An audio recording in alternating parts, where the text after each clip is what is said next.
Hey, if you've noticed CapCut using more and more RAM over time and slowing your PC down, yeah, that's a memory leak issue. Don't worry, I'll show you how to fix it so CapCut runs smoothly again. First, make sure your CapCut app is fully updated. Many memory leak issues are fixed in the latest versions. After updating, restart CapCut and see if memory usage improves. Next, enable GPU acceleration in CapCut.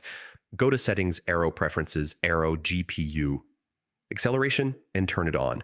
This offloads processing from RAM and reduces memory strain. Other apps running in the background can increase memory usage, close browsers, games, or any heavy apps while editing in CapCut. Long timelines with multiple effects, layers, or high-resolution clips can cause memory leaks. Try splitting your project into smaller sections or reduce the number of simultaneous effects. If CapCut still uses more RAM over time, close and reopen the app every few hours during long editing sessions. This clears memory and prevents leaks from accumulating. So yeah, updating CapCut, enabling GPU acceleration, closing background apps, simplifying timelines, and restarting the app regularly usually fixes memory leaks. Your editing should run smoother and faster.